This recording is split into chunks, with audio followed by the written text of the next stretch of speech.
이 시간 다 같이 말씀을 보시겠습니다. 로마서 16장 1절에서 4절 말씀 보시도록 하겠습니다. 로마서 16장 1절에서 4절 말씀입니다. 같이 읽겠습니다. 시작. 내가 갱그레아 교회의 일꾼으로 있는 우리 자매 베베를 너희에게 추천하노니 너희는 주 안에서 성도들의 합당한 예절로 그를 영접하고 무엇이든지 그에게 소용되는 바를 도와줄지니 이는 그가 여러 사람과 나의 보호자가 되었음이라. 너희는 그리스도 예수 안에서 나의 동역자들인 브리스가와 아굴라에게 문안하라. 그들은 내 목숨을 위하여 자기들의 으깨지도 내놓았나니 나뿐 아니라 이방인의 모든 교회도 그들에게 감사하느니라. 아멘. 아멘. 착석하시겠습니다. 영화 용어 가운데 씬 스틸러라는 용어가 있습니다. 이 씬 스틸러라는 말을 직역을 하자면은 장면을 훔치는 자, 장면을 훔치는 사람 이렇게 번역할 수가 있겠죠. 이것은 무엇을 의미하냐면은 어떤 영화 가운데 조연 가운데 엄청나게 기억에 남는 그런 장면 있지 않습니까? 그런 사람을 씬 스틸러라고 이야기를 합니다. 그런데 조연이 그렇게 뛰어나면 얼마나 좋겠습니까? 그죠? 그런데 또 주연은 씬 스틸러가 될 수가 없습니다. 왜냐하면 주연은 모든 장면들을 다 훔쳐야 되기 때문에 그렇습니다. 간혹 너무나도 이 조연을 잘해가지고 그 영화가 빛이 나는 것처럼 보여지지만 어떤 경우에는 그 씬 스틸러 때문에 영화가 더 안 된답니다. 왜냐하면 전체의 흐름은 전혀 기억나지 않고 한 장면만 기억나기 때문에 그렇습니다. 그런 장면 여러분 아십니까? 넘버 3 보면은 향수기 하는 거 있잖아요. 그거밖에 생각이 안 나요. 다른 것들 생각이 안 날 정도로. 그러면은 잘못된 것이죠. 그래서 결국은 조연은 조연다워야 되지 모든 것들을 다 그 사람이 서포트라이트 받으면 안 된다는 것이죠. 그러니까 주연이 더 빛나 보여야 된다 그런 말입니다. 우리의 믿음 생활에서 우리의 주연은 예수 그리스도입니다. 우리의 주인공은 예수 그리스도시죠. 이런 거 보셨습니까? 유모차처럼 생겼는데 앞에 자동차처럼 생겼어요. 그래서 앞에 꼬마가 앉으면 핸들이 있습니다. 근데 중요한 것은 그 뒤에 이렇게 높이 손잡이가 있습니다. 그러니까 뒤에서 엄마나 아빠가 밀어주는 거예요. 그럼 얘는 딱 앉으면 엄청 진지합니다. 거의 표정만 보면 카레이서입니다. 야, 이걸 어떻게 운전할까? 그래가지고 돌뿌리가 있으면 돌뿌리 있다고 막 이렇게 하고 또 커브를 돌면 막 자기도 커브 돌고 밤에 걔가 어깨가 아파가지고 잠을 못 잘 정도 그렇게 몸부림을 칩니다. 그래가지고 그 난코스를 다 지나왔습니다. 그러면 아빠한테 딱 그러세요. 아빠 봤지? 야, 저기 돌뿌리다가 넘고 내가 저거 커브 트는 거 내가 탁 돌고 그랬어. 아빠가 다 알죠? 네가 한 거 아니고 내가 한 거야. 마찬가지입니다. 여러분, 우리의 인생도 마치 내가 힘쓰고 내가 애쓰고 내가 해가고 있는 것처럼 보여지지만 사실은 주님께서 우리를 주관하시고 인도하여 주시는 것입니다. 사도행전을 보면은 그때그때마다 주인공처럼 보여지는 사람들이 있죠. 사도행전 2장부터 5장까지를 보면은 마치 베드로가 주인공처럼 보여집니다. 그러나 여러분, 베드로가 주인공이 아니라 예수 그리스도께서 주인공이십니다. 6장과 7장을 보면은 마치 스데반이 주인공처럼 보여지죠. 그러나 6장과 7장의 주인공은 예수 그리스도십니다. 8장을 보면은 마치 빌립이 주인공처럼 보여지죠. 그렇지만 그 가운데서도 예수 그리스도께서 주인공 되십니다. 9장부터 28장까지를 보면은 마치 사도 바울이 주인공처럼 보여지죠.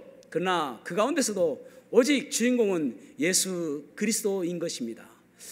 오늘 로마서 16장에 보면은 26명의 명단이 나옵니다. 그 사람들은 모두가 다 바울을 잘 도와서 놀라운 사역을 했던 사람들입니다. 그래서 간혹 동역자라고도 이야기를 합니다. 그런데 이 가운데서도 바울이 주인공이 아니라 예수 그리스도가 주인공이신 것입니다. 사도 바울은 4차에 걸쳐서 14년에 걸쳐서 4차 선교 여행을 합니다. 그 모든 것들이 놀라운 일이죠. 뭐 2만 킬로 정도를 그가 걸으면서 전도 여행을 했으니까요. 지구의 반바퀴를 돈 거 아닙니까? 얼마나 놀랍습니까? 그래도 여전히 주인공은 예수 그리스도입니다. 그래서 우리가 교회를 우리가 바라보면서 교회에서 어떤 사람이 주인공이 아니라 어떤 사람이 조명을 받아야 될 것이 아니라 오직 예수님만이 조명받는 교회가 가장 좋은 교회인 것입니다.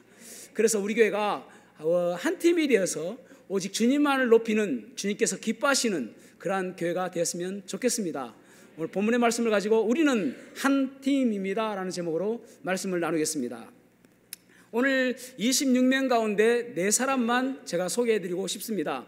첫 번째로는 수고를 기쁨으로 여겼던 사람이 있습니다. 다시 한번요. 수고를 기쁨으로 여겼던 사람이 있습니다.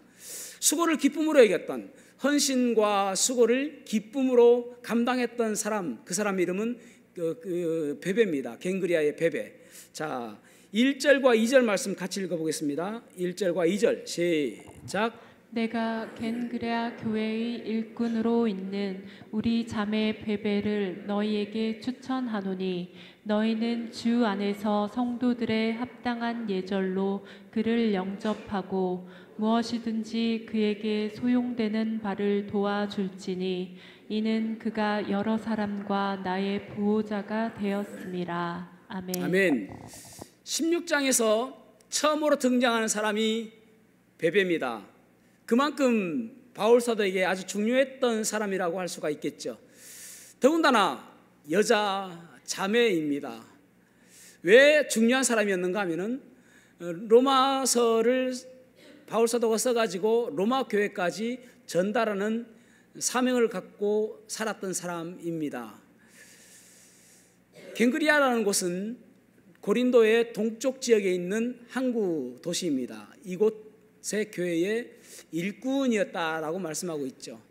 일꾼이라는 말은 디아코노스라는 섬기는 자다라는 말입니다. 그러니까 끊임없이 기쁨으로 섬겼던 사람이라고 볼 수가 있는 것이죠. 고린도에서 그 로마까지 거리가 약 1000km 정도, 직선 거리가 약 1000km 정도 됩니다. 그런데 도보로 갔단 말이에요. 도보로 가는 거리는 약 1100km 정도 될 것이라고 학자들이 추정합니다. 1100km면 어느 정도의 거리냐면은 서울에서 도쿄까지 정도의 거리입니다. 그 거리를 도보로 갔단 말이에요. 때로는 배 타고, 때로는 걷고, 지금처럼 말 타고 지금처럼 자동차 타고 다닌 것이 아니라 그렇게 힘들게 갔다라는 말입니다. 그것도 기쁨으로. 그리고 그냥 몸만 간 것이 아니라 로마서를 가지고 갔다 말이죠. 로마서라는 것이 지금처럼 그냥 책 한 권 가지고 가면 얼마나 편하겠습니까? 그 당시만 해도 주로 문서는 어디에 기록했냐면은 파피루스에 기록했습니다. 양피지는 BC 2세기 때부터 주로 쓰여졌는데 양피지는 엄청 무겁습니다. 양 가죽으로 쓰기 때문에 그렇습니다. 그러나 파피루스는 나일강 강변에 보면은 이제 갈대 같은 것이 있는데 그 갈대를 채취해 가지고 그 녹색 잎을 다 이렇게 한꺼풀 드러내면은 하얀 부분이 나온다고 합니다. 그것을 붙여서 두루마리를 만드는 거예요. 어쨌든 거기에 다 글을 쓴다는 것은 엄청난 분량이 되겠죠. 이 무게가 꽤 될 것입니다. 그래서 그것을 그 당시에는 파피루스에 많이 썼습니다. 그런데 파피루스의 단점은 무엇인가 하면은 습지에 가면은 금방 썩는다는 단점이 있는 것이죠. 양피지는 꽤 오랫동안 가죠. 그런데 양피지는 또 단점이 무겁다라는 단점이 있죠. 그래서 많은 사람들이 파피루스에 많은 문서를 남겼습니다. 로마서도 파피루스에 남겼다라고 이야기를 합니다. 그러니까 그것을 1100km나 걸어서 로마까지 가는 것은 얼마나 수고스러운 일일까요? 여러분, 그래서 좋은 교회가, 아름다운 교회, 주님께서 기뻐하시는 교회는 어떤 것이냐면은 성도들이 기쁨으로 헌신하고 기쁨으로 수고하는 것입니다. 다시 한번요. 성도들이 기쁨으로. 그러니까 여러분, 우리 마음속에 예배를 드리고 찬양하고 하는 부분 속에서 기쁨 사라지면 끝인 거예요. 오직 기쁨이 내 마음속에 가득 차야 되는 것입니다. 그래서 여기 보면은 그는 나의 보호자다라고 말씀하고 있죠. 보호자라는 말이 그를 이제 보호해주고 그런 것이 아니라 원어적인 의미는 무엇이냐면은 후원하는 사람이었다, 그렇게 말씀하고 있습니다. 서포트하는 사람이다, 그런 말입니다. 그러니까 언제나 바울 편에 서가지고 바울이 무엇을 원하는지, 바울이 무엇을 생각하는지 그거 생각하며 살았다는 거예요. 그래서 결국은 그것을 생각하니까 로마까지 가게 된 것이죠. 여러분, 무엇 때문이죠? 근거가 무엇입니까? 동기가 무엇입니까? 주님 사랑하기 때문에 그런 거예요. 주님을 위해서, 주님의 영광을 위해서, 바울 사도를 위하는 것이 아니라 오직 주님의 영광을 위해서 주님께서 기뻐하시는 일을 베베가 감당했다라는 말입니다. 오늘날에도 교회에 베베가 많이 필요합니다. 모든 사람들이 베베 같은 존재가 되어야 되는 거예요. 그래서 여러분, 우리가 어떤 사람은 그렇게 이야기하잖아요. 주님, 저에게 물질 많이 주십시오. 그러면 제가 주님 잘 섬기겠습니다. 여러분, 그것을 기도하는 것보다도 더 앞서서 기도해야 될 것이 무엇이냐면은, 주님, 저에게 기쁨 주십시오. 그래서 주님께 드리더라도 기쁨으로 드리게 하시고, 헌신하더라도 주님께 기쁨으로 헌신하게 하시고, 때로는 땀 흘리며 수고하더라도 기쁨으로 감당할 수 있도록 도와주십시오. 그렇게 기도해야 되는 것입니다. 우리가 많은 수고하잖아요. 많은 헌신하잖아요. 교회에서 많은 일을 하지 않습니까? 기쁨 빠지면 아무것도 아닌 거예요. 그러면 나중에는 내 입에서 불평의 말이 나오고, 또 고통스러운 그런 이야기 나오게 되어지고 그렇단 말이에요. 그러나 기쁨 가운데 하게 되지면은 아무리 힘들고 어렵더라도 콧노래가 나오고 찬양이 나오고 감사가 나오고 그런 모습이 되어지게 되는 것이죠. 회복해야 될 것이 무엇입니까? 기쁨입니다. 기쁨으로 수고하는 것, 기쁨으로 헌신하는 것, 그것만큼 중요한 것이 없음을 기억하셔야 됩니다. 저는 우리 모든 성도가 베베 같은 성도가 되시기를 축복합니다. 그래야 좋은 교회가 될 수가 있는 것이죠. 두 번째로는 십자가 사랑으로 섬기는 사람이 필요한 것이죠. 십자가 사랑으로 섬기는 사람이 필요하다. 브리스길라와 아굴라입니다. 브리스길라와 아굴라. 이 사람들은 어떤 사람이었는가? 자, 3절에서 4절 말씀 읽어보겠습니다. 3절에서 4절 시작. 그리스도 예수 안에서 나의 동력자들인 브리스가와 아굴라에게 문안하라. 그들은 내 목숨을 위하여 자기들의 목까지도 내놓았나니 나뿐 아니라 이방인의 모든 교회도 그들에게 감사하느니라. 아멘. 아멘. 어쩌면 바울 사도의 사역 가운데서 가장 많은 도움을 주고 가장 좋은 동역자가 브리스길라와 아굴라라고 해도 과언이 아닐 것입니다. 이 사람들은 원래 로마에 있었던 사람들입니다. 로마에서 그리스도인 되었던 사람들이었습니다. 그런데 49년에서 50년경에 글라우디오 황제가 그 당시에 로마에 폭동이 많이 일어났습니다. 유대인들을 중심으로요. 그러자 모든 유대인들을 추방령을 내렸습니다. 그래서 유대인들은 로마에 살 수 없다라고 해서 모두가 추방당했습니다. 그 가운데 브리스길라와 아굴라도 추방당했던 사람 중에 한 사람입니다. 추방당해서 어디로 갔는가 하면은 고린도 지역으로 갔습니다. 바울 사도가 2차 선교 여행 때에 빌립보에서 데살로니가로 왔다가 데살로니가에서 아가야로 왔다가 아가야 그 지역에 있는 아덴이나 고린도에 오게 돼 보니까 이 브리스길라와 아굴라를 만나게 된 거예요. 왜냐하면은 똑같은 직업을 갖고 있는 거예요. 브리스길라와 아굴라도 텐트를 만드는 사람이었고 또 바울 사도도 텐트를 만드는 사람이었습니다. 동종업계 동업자처럼 보여지게 된 것이죠. 그런데 너무나도 반가운 것은 바울 사도도 예수 그리스도로 구원받은 사람이었고 브리스길라와 아굴라도 그리스도인이 있다는 거예요. 여러분, 가끔 우리가 TV를 보면은 어떤 사람이 참 선한 일을 했는데 알고 보니까 그 사람이 믿음의 사람이었다 하면 얼마나 반가워요. 전혀 모르는 사람인데도 반갑잖아요. 왜 그렇습니까? 그리스도 안에서 우리는 한 형제요 자매이기 때문에 그렇습니다. 왜 그렇습니까? 같은 피를 가지고 있는 사람이기 때문에 그렇습니다. 그러니까 TV를 봐도 우리가 그렇게 반가운데 직접 만났단 말이에요. 그 당시만 해도 얼마나 박해가 심했을 때입니까? 그 박해가 심했을 때에 당신도 그리스도인이군요. 나도 구원받은 그리스도인입니다. 얼싸안고 얼마나 반갑게 생각했을까요? 그러면서 서로가 신앙 고백도 하고 또 간증도 하고 그랬을 거 아닙니까? 아이고 바울 사도 바울님 당신은 무엇 때문에 다닙니까? 복음 전하기 다닙니다. 지금 2차 전도 여행 중에 있습니다. 제가 여러 번 강의 위험과 강도의 위험과 파산당하고 태형 맞고 막 그 이야기 했을 거 아닙니까? 빌립보 갔을 때 이런 일이 있었습니다. 정말 그랬군요. 서로 칭찬해주고 그랬을 거 아닙니까? 그런 가운데서 너무나도 정이 드니까 같이 있게 되는 거예요. 그 브리스길라 아굴라가 그리고 나서 이제 바울 사도가 2차 전쟁을 마치고 수리아 안디옥으로 복귀하거든요. 복귀하는 가운데 브리스길라와 아굴라가 자기의 모든 생업, 터전을 다 내려놓고 이 바울 사도를 따라가잖아요. 얼마나 대단한 사람입니까? 나는 여기 있으랍니다. 여기 좀 자리 잡았고 정착했으니까 여기서 돈 좀 더 벌다가 가겠습니다 라고 하는 게 아니에요. 바울 사도 가겠다니까 저도 가겠습니다. 같이 가는 거예요. 그래서 에베소로 들렸다가 수리안도로 가거든요. 에베소에 이 브리스길라와 아굴라를 남겨둡니다. 내가 다시 올 테니까 여기 있으십시오 라고 이야기하고 수리안디오로 가게 되집니다.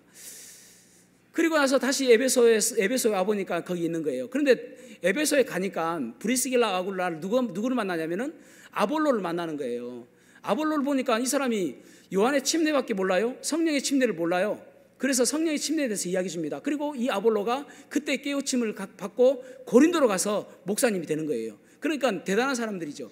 그래서 이제 다시 이 바울 사도가 에베소 가보니까 이 브리스길라 아굴라가 있잖아요. 또 같이 열심히 사역합니다. 이 에베소에서 3년간 사역하거든요. 그런데 그 끝지점에 되었을 때에 어떤 일이 있냐면은 지금 브리스길라와 아굴라가 어떤 것 때문에 바울이 감사하고 있냐면은 자기의 목이라도 내놓을 정도로 내 목숨을 위해서 자기의 목이라도 내놓을 사람들이었다라고 이야기하잖아요. 자기의 목숨을 바쳐서 나를 사랑했다라고 이야기하는 거거든요.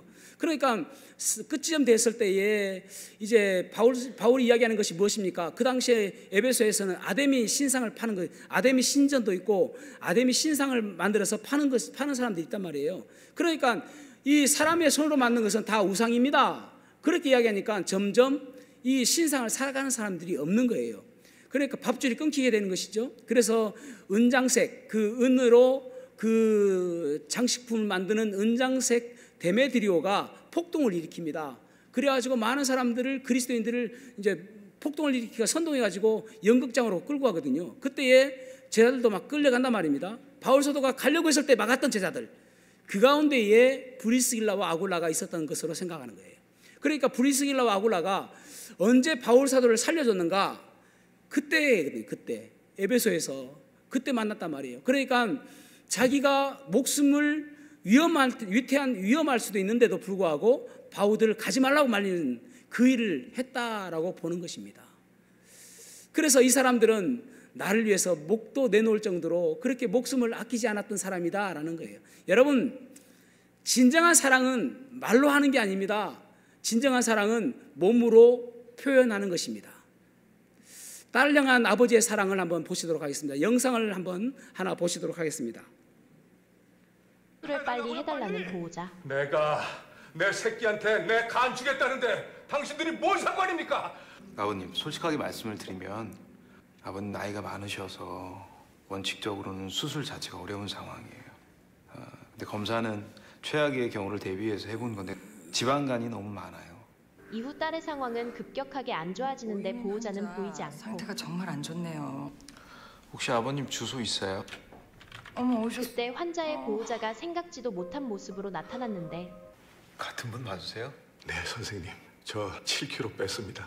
굶은 게 아니라 하루에 6시간씩 운동하고 식단도 완벽하게 조절해서 앞으로 일주일 정도면 2-3kg 더 빠질 것 같습니다. 선생님, 저 꼭 간 이식하게 해주세요. 전 죽어도 괜찮습니다. 아버님, 용기 한번 내볼게요. 수술하시죠. 드라마 중에 한 내용입니다.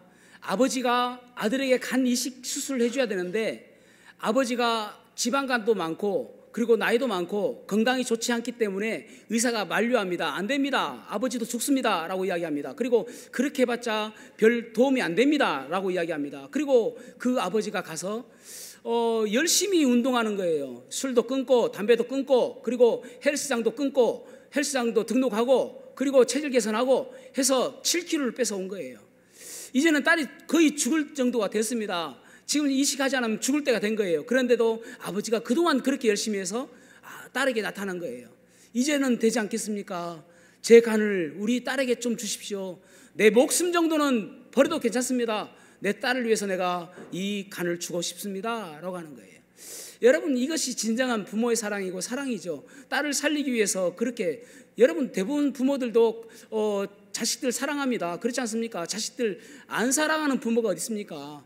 그런데 지금 이 부모는 거기에 더 넘어서 그것을 위해서 끊임없이 노력하잖아요. 끊임없이 수고하잖아요. 끊임없이 딸을 위해서. 그것이 진정한 사랑인 것이죠. 내 목숨도 아끼지 않을 정도로 그 존재를 사랑하기 때문에 내가 내 몸을 주는 거예요.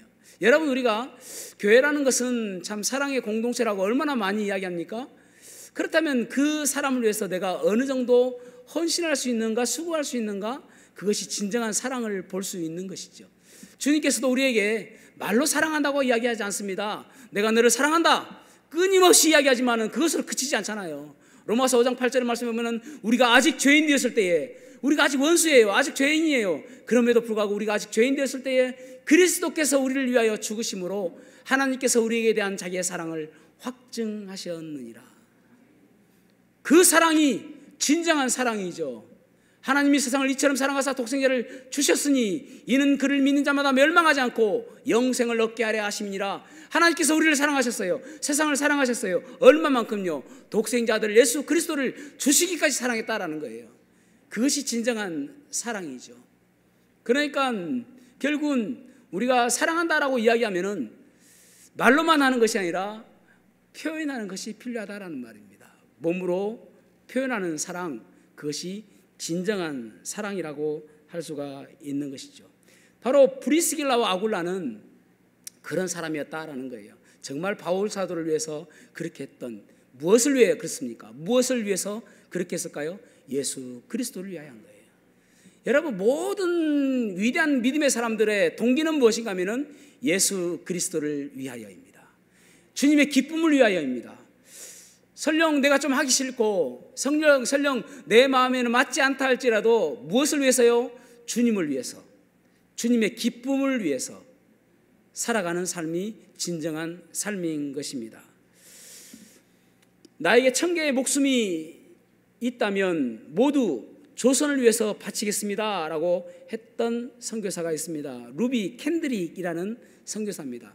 이 루비 캔드릭이라는 선교사는 25세 때에 우리 조선에 선교사로 왔습니다. 그리고 26세가 되었을 때에 순교하였습니다. 자매님입니다. 여자분입니다. 그가 아버지 어머니께 편지를 냈습니다.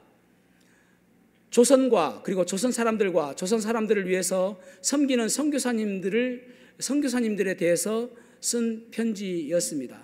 어머니, 아버지, 이곳 조선 땅은 참으로 아름다운 곳입니다. 모두 하나님을 닮은 사람 같습니다.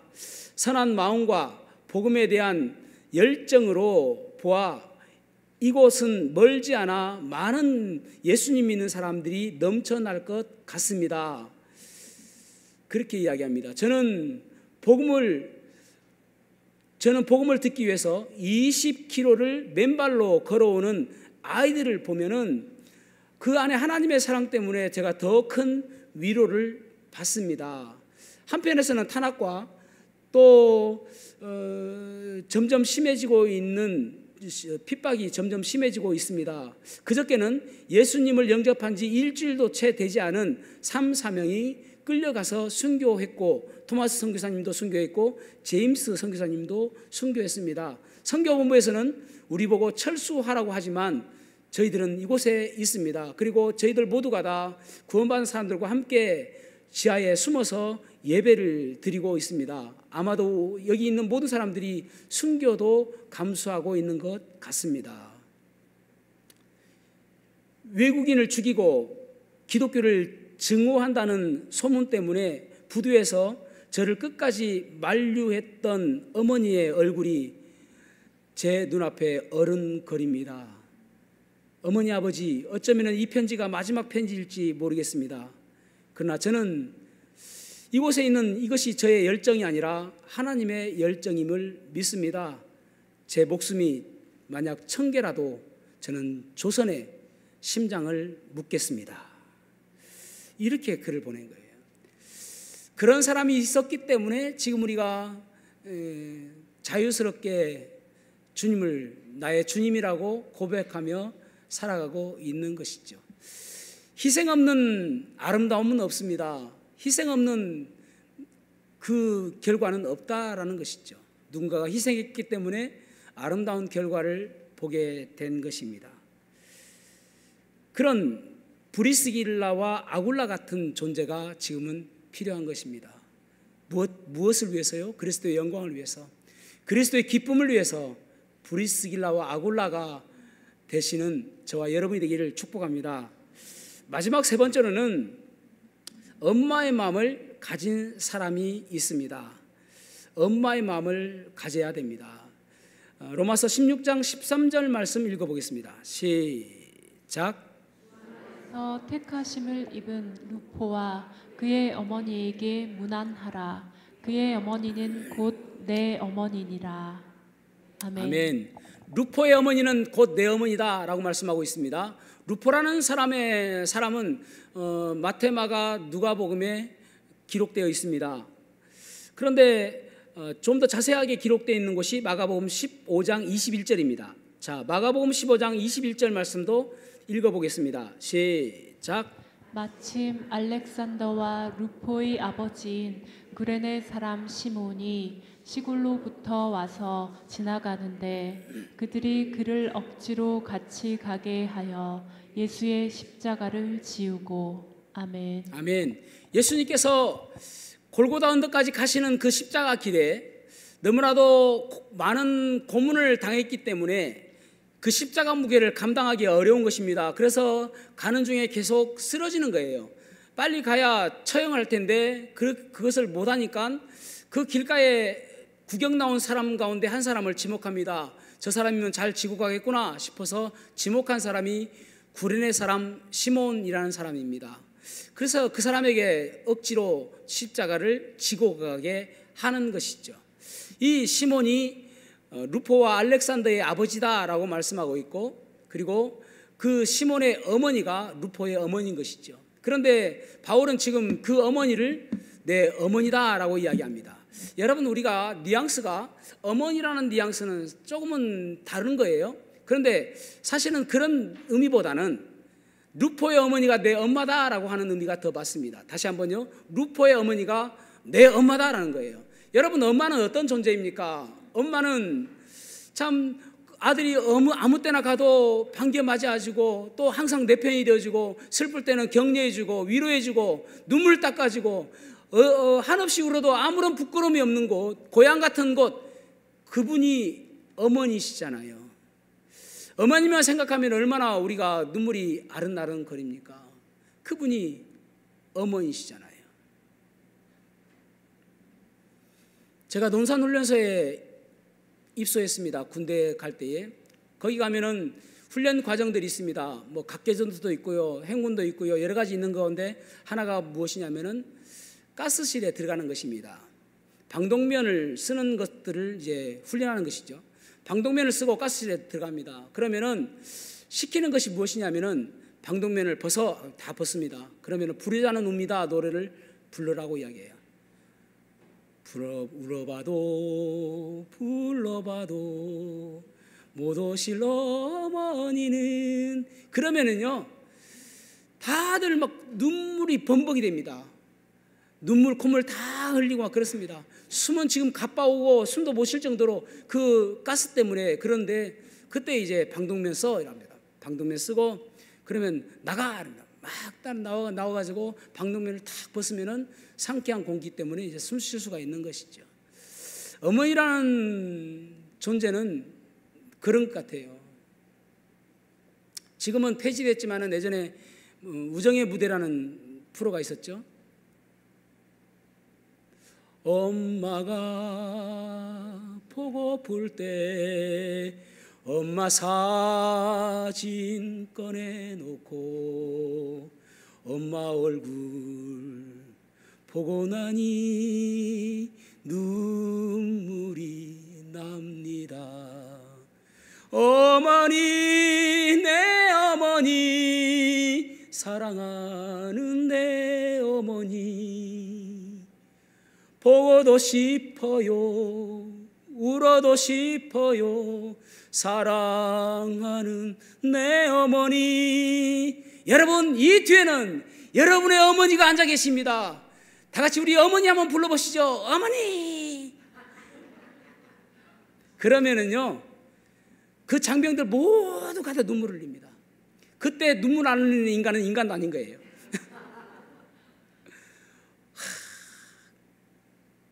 그때 여러분 뒤에는 지금 아버지가 계십니다 하면 싸해집니다. 정신 똑바로 차리자. 엄마가 있으니까 그런 거예요. 엄마라는 존재는 참 좀 대단하시죠. 특이하죠. 아가씨 때는 바퀴벌레만 봐도 무서워서 도망가던 그 여자가 엄마가 되고 나서는 아이 앞에 있는 그 무서운 개가 있어도 그 아이를 지키기 위해서 담대하게 서 있는 그분이 바로 엄마입니다. 아가씨 때는 두세 정거장 그거 얼마 되지 않는데도 택시 타고 다니던 그 엄마가 아이가 열이 나면은 들쳐안고 들쳐업고 맨발로 20리길도 가는 그런 분이 엄마입니다. 그런 엄마예요. 바울 사도가 루포의 어머니가 내 엄마다라고 이야기하는 것은 바로 그런 의미입니다. 저도 주일날 이제 설교를 다 마치고 주일로 저녁에 이제 집에 들어가면은 저희 어머니가 항상 아이고 오늘도 수고했다라고 이야기하세요. 애잔한 것이죠. 엄마의 마음은 항상 아들을 보면 애잔하고 뭐 잘해주지도 못하는데도 그런 마음이 있는 것이죠. 그게 엄마의 마음입니다. 엄마는 항상 내 편이시고 항상 나를 안타깝게 생각하시고 항상 나를 사랑하시는, 때로는 실수하고 잘못했음에도 불구하고 항상 용서하시는 분이 엄마이시죠. 그러니까 그런 엄마의 마음이 우리 성도들에게 있어야 되는 것입니다. 아니 저는 남자예요. 저는 아직 어려요. 저는 아주 엄마 아닙니다라고 하는 그런 이야기를 드리는 게 아니에요. 남자라 할지라도 엄마의 마음을 품고 성도들을 서로 바라보는 마음, 아직 어려도 엄마의 마음으로 다른 사람들을 바라보는 마음, 그런 마음이 엄마의 마음입니다. 교회가 그런 교회가 되어야 되는 것이죠. 어떻게 믿음 생활을 잘할 수 있습니까? 어떻게 좋은 교회가 될 수 있습니까? 여러분 그거 어렵지 않습니다. 엄마의 마음으로 성도들을 바라보면 그것이 믿음 생활 잘하는 것이고, 엄마의 마음으로 성도들을 바라보면 그것이 좋은 교회가 되는 것이죠. 교회라는 것은, 좋은 교회는, 정말 교회다운 교회는 가만히 있는다고 되는 거 아니에요. 가만히 있어서 되는 것은 좋은 것이 없습니다. 노력하고 수고하고 애써야 되는 거예요. 마치 정원을 그대로 팽개쳐두면 잡초가 무성한 그런 쓸모없는 정원이 되어지지만, 날마다 잡초 뿔고 물 주고 했을 때의 아름다운 정원이 되듯이 교회도 마찬가지입니다. 항상 수고하고 노력함으로 인해서 그 아름다운 교회가 되어지는 것이죠. 여러분 우리가 그런 교회가 되어야 되지 않겠습니까?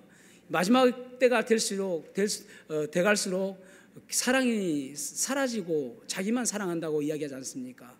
우리 교회가 정말 한 팀이 되어서 주님께서 기뻐하시는 교회, 다른 사람들이 바라볼 때 부러워하는 교회, 그러한 교회가 되었으면 좋겠습니다. 그것이 주님을 위한 일이고 주님께서 기뻐하시는 일임을 믿습니다. 기도하시겠습니다.